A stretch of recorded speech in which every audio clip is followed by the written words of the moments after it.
அனைவருக்கும் வணக்கம். Dharmapuri star genius அகாடமியிலிருந்து முதுகலை பட்டதாரி ஆசிரியர்களின் போட்டித் தேர்வுக்கான இணையவழி வகுப்பு டெஸ்ட் பேட்ச் கல்வி உளவியல் பாடப்பிரிவு. ஏற்கனவே நாம் ஒரு டெஸ்ட்டை மீட் பண்ணியிருக்கிறோம். 20ஆம் தேதி நம்ம ஸ்டார்ட் பண்ணோம். 20 வீடியோ கொடுத்துருந்தோம். அதே போல் 20, 21 2 நாள் நீங்கள் ப்ரிப்பேர் பண்ணிவிட்டு 22ஆம் தேதி முதல் டெஸ்ட்டை எதிர்கொண்டீங்க கல்வி உளவியல் பாடப்பிரிவிலிருந்து.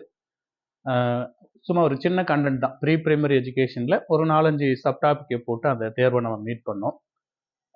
இந்த ஃபார்மேட்டில் டெஸ்ட் இருக்கும் அப்படிங்கிறத நீங்கள் முதல் கட்டமாக புரிஞ்சுக்காங்க.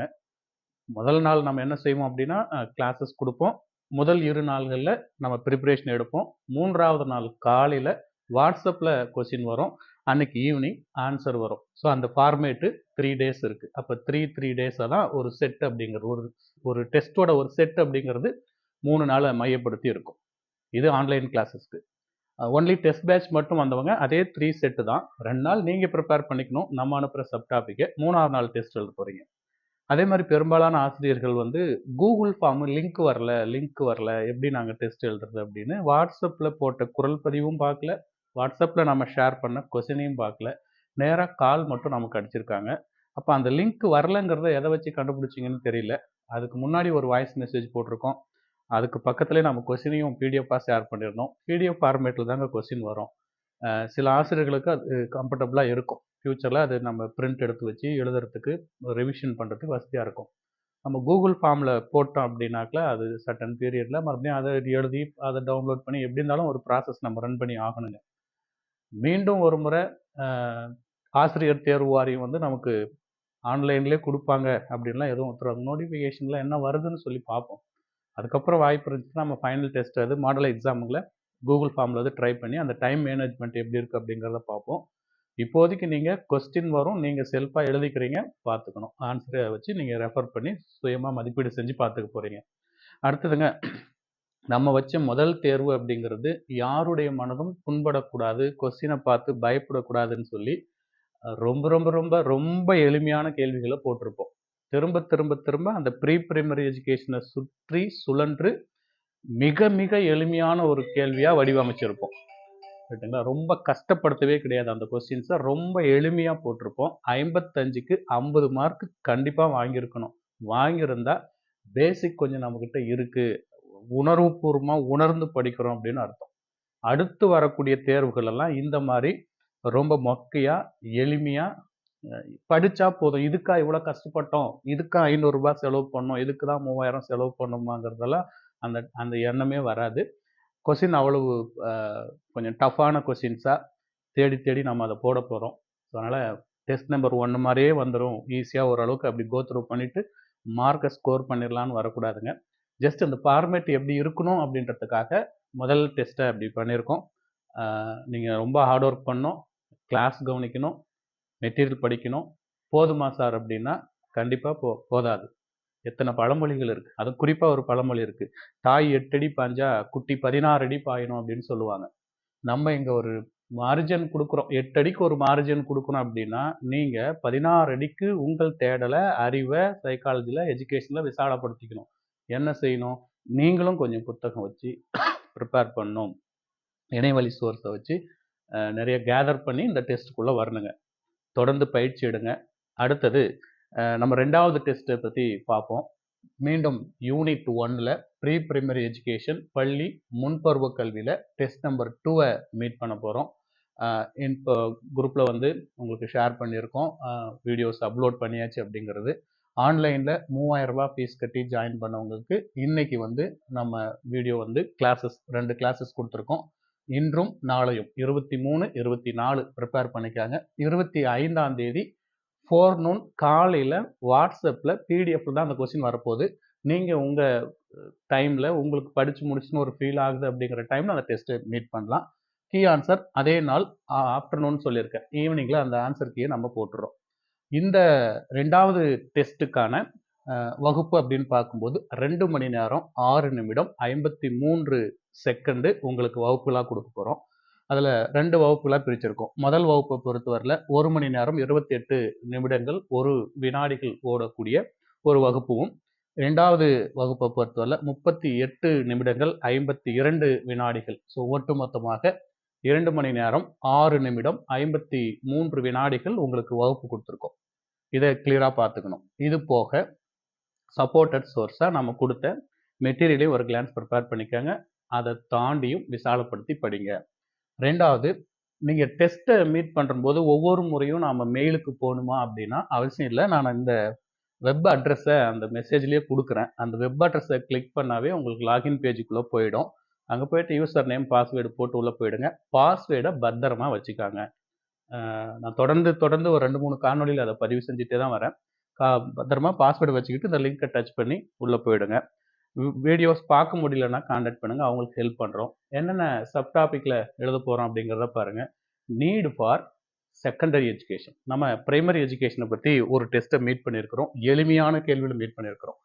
செகண்டு நம்ம பார்க்கக்கூடியது நீடு ஃபார் செகண்டரி எஜுகேஷன். இடைநிலை கல்வியோட தேவை என்ன? அப்போ இடைநிலை கல்விக்கு பங்காற்றியவர்கள் யார்? இடைநிலை கல்வி அப்படின்னா இன்னைக்கு நமக்கு முக்கியமான ஒரு பர்சனாலிட்டியாக வரக்கூடியவர் லக்ஷ்மணசாமி முதலியார் கமிஷன், SEC அப்படின்னு சொல்லுவோம். பல எக்ஸாம்பிள் அதை கேட்டிருப்பாங்க. Secondary education commission 1952 Lakshmanaswamy Mudaliar அவர்களால் பிரேம் பண்ணப்பட்டது. ஸோ அதனுடைய தேவை என்ன? செகண்டரி எஜுகேஷன் அதனுடைய தேவைகள் என்ன அப்படிங்கிற ஒரு தலைப்பை தேடி தேடி படிங்க. 2வது, important committee and their recommendations. ரொம்ப ரொம்ப ரொம்ப முக்கியங்க. முக்கிய கல்வி குழுக்களும் அதை சார்ந்து எழுந்த பரிந்துரைகளும் அதனால் ஏற்பட்ட தாக்கங்களும் கல்வியில் ஏற்பட்ட மிகப்பெரிய மாற்றங்களும் அப்படிங்கிற தலைப்பில் நம்ம கொடுத்துருக்குறோம். 2வது தலைப்பு importance committees and their recommendations அப்படின்னு கொடுத்துருக்கோம். ஸோ அதில் பாருங்க நிறைய போட்டிருக்கோம். இங்கே ஒரு அதுதான் காட்டியிருக்கேன். வீடியோ 1ல் 1768 ஆரம்பிச்சிருப்போம். இந்த 1 ஹவர் வீடியோவில் பார்த்தீங்கன்னா கம்பெனி சட்டத்தில் ஆரம்பிச்சிருப்போம். கிழக்கிந்திய கம்பெனி சட்டத்தில் ஆரம்பித்து 1938க்கு ஒரு ஸ்டெப்பு முன்னாடி வந்தீங்கன்னா பேசிக் எஜுகேஷன், ஆதார கல்வி அப்படின்னு சொல்லுவோம். காந்தியுடைய ஆதார கல்வி, சபர்மதி ஆசிரமத்தில் வாரதா கல்வின்னு சொல்லுவோம், புனியாடி சிக்ஸான்னு சொல்லுவோம், நைதலின் அப்படின்னு சொல்லுவோம், ஆர்ட் அண்ட் கிராஃப்டை முன்னெடுத்து வந்த கல்வி அப்படின்னு சொல்லுவோம். தமிழ் வழியில் கற்பிக்கணும் அப்படின்னு பிரைமரி எஜுகேஷன் அண்டர் 6 to 14 அப்படின்னு சொன்ன ஒரு கல்வின்னு சொல்லுவோம்.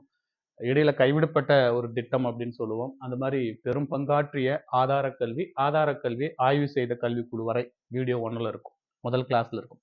கம்பெனி சட்டத்தில் ஆரம்பித்து 938 வரைக்கும் முதல் பார்ட்டு கிளாஸ் ஆகும். 2வது பாருங்க, அதே 38ஓட தொடர்ச்சி ஸ்டார்ட் ஆகுது. ரிவ்யூ கமிட்டியில் ஆரம்பித்து 1952 secondary education commission Lakshmanaswamy Mudaliar முடிய தேர்வு 2 மீட் பண்ண போறீங்க. ஸோ இதாங்க உங்களுடைய கருப்பொருள் கண்டென்ட்டு. இந்த 68 கம்பெனி சட்டத்தில் ஆரம்பித்து 52 முதலியார் கமிஷன் முடியும் வரை முக்கியமான கல்வி குழுக்கள்னா 3 பார்ட்டாக பிரிச்சுக்காங்க. இந்த 3ல் நீங்கள் அதிக வினாக்களை எதிர்பார்க்கணும். ஆசிரியர் தேர்வு வாரிய தேர்வாக இருந்தாலும் சரி, இதர தேர்வுகள் அல்லது நம்ம ப்ரிப்பேர் பண்ணுற தேர்வு, ஸ்லிப் டெஸ்ட்டு எதுவாக இருந்தாலும் இந்த 3 இயர்களை மறந்துடக்கூடாது. 1 1854. 854னாவே உட்ஸ் டெஸ்பேட்ச், உட்ஸ் அறிக்கை. அப்போ உட்ஸ் அறிக்கை நல்லா தேடி தேடி படிங்க. உட்ஸ் அறிக்கை என்ன சொல்லுது? கிளாஸ் போய் நல்லா அந்த வீடியோஸ் நல்லா ஒருக்கா 2 முறை போட்டு பாருங்க. உட்ஸ் அறிக்கை எப்போ போட்டாங்க, எப்போ வந்து அது ரிப்போர்ட்டை சப்மிட் பண்ணாங்க, அதில் என்ன சாராம்சம் சொல்கிறாங்க. 1857 சென்னை, பம்பாய், கல்கத்தா பல்கலைக்கழகங்கள் இதனுடைய பரிந்துரையில் தோற்றுவித்தாங்க. அந்த மாதிரி விஷயங்களை முக்கியமான பார்ட்டெல்லாம் பாருங்கள். இது உட்ஸ் அறிக்கையை நிறைய பாயிண்ட் கேதர் பண்ணி ஒரு பேப்பர் வச்சு உட்ஸ் எல்லாம் கேதர் பண்ணி வைங்க. 2வது 1937 அப்படின்னு சொல்லக்கூடிய காந்திஜியுடைய ஆதார கல்வி. அப்போ ஆதார கல்விங்கிற கான்செப்ட் அவருக்கு எப்படி வந்துச்சு? டால்டாய்ஸ் பண்ணையை பார்த்துட்டு தென்னாப்பிரிக்காவில் வரும்போது அங்கே என்ன பண்ணாரு? ஸோ அப்போ அங்கே அவருடைய ஒட்டுமொத்த தாக்கங்களை எப்படி வந்து இங்கே வந்து ஆரம்பித்தார் சபர்மதி ஆசிரமத்தில், ரைட்டுங்களா? அப்போ அதனுடைய என்டையர் ஹிஸ்ட்ரியுமே நம்ம நடத்தியிருக்கிறோம். கூட 1937க்கு நீங்கள் மெட்டீரியலில் போயிட்டு யூனிட் 7ல் கல்வியாளர்களை பற்றி படிப்போம். எஜுகேஷன் இனோவேஷனில் ஒவ்வொரு கல்வியாளர்களை பற்றி நம்ம படிப்போம். வெஸ்டர்ன் பிலாசபர், இந்தியன் பிலாசபர் அப்படின்னு படிப்போம். அப்போ இந்தியன் பிலாசபர் அரவிந்தரை பற்றி படிச்சிருப்போம், தாகூரை பற்றி படிச்சிருப்போம், மகாத்மா காந்தியை பற்றி படிப்போம், JK கிருஷ்ணமூர்த்தியை பற்றி படிப்போம். ஸோ இந்த இடங்களை படிக்கும்போது அங்கே காந்தியை பற்றியே ஒரு இருக்கும். யூனிட் 7ல் காந்தியோட கோட்பாடுகளை போய் படிச்சுட்டு வாங்க. என்னதான் இங்கே கமிஷன் அண்ட் ரெக்கமெண்டேஷனை ரீட் பண்ணாலும் அங்கே போயிட்டு காந்தியடிகளுடைய ஒட்டுமொத்த பேசிக் எஜுகேஷனை தனியாக ஒரு சாப்டரில் கொடுத்துருப்போம். யூனிட் 7ல் மெட்டீரியலில் ரீட் பண்ணிவிட்டு அப்புறம் இந்த டெஸ்ட்டுக்குள்ளே வாங்க. ரெண்டையும் மெர்ஜ் பண்ணி அந்த கேள்வியை போட்டுடலாம். அடுத்ததுங்க, ரொம்ப முக்கியமான ஒரு கமிஷன் 1952 முதலியார் கமிஷன். அவருடைய ஒட்டுமொத்த விஷயங்களையும் நாம் அந்த 2வது கிளாஸ்ல பதிவு பண்ணியிருப்போம். அதை நல்லா ரெஃபர் பண்ணிட்டு வாங்க. இதான் நாம 25ஆம் தேதி எதிர்கொள்ளக்கூடிய தேர்வோட கண்டென்ட்டுங்க. மறுபடியும் ஒரு முக்கியமான தகவலை பதிவு பண்ணுறேன். டெஸ்ட்டு பிடிஎஃப் ஃபார்மேட்டில் மட்டும்தான் இருக்கும். Not in Google form. எந்த ஒரு லிங்க்கும் வராது. அதனால் நீங்கள் வாட்ஸ்அப்பில் இந்த முதல் டெஸ்ட் நம்ம எதிர்கொண்டோமோ அந்த ஃபார்மேட்டை மைண்டில் வச்சுக்கிட்டு ஸ்ட்ராங்காக ப்ரிப்பேர் பண்ணுங்கள். டெஸ்ட் நம்பர் 1 போல் மேலோட்டமாக செஞ்சீங்கன்னா கொஸ்டினில் மார்க் எடுக்க முடியாது. சிலர் டெக்ஸ்ட் பண்ணியிருந்தீங்க 50 மார்க் நாங்கள் ரீச் பண்ணிட்டோம், 52 ரீச் பண்ணிட்டோம் அப்படின்னு டெக்ஸ்ட் பண்ணியிருந்தீங்க. அந்த ஆசிரியருக்கு வாழ்த்துக்கள்.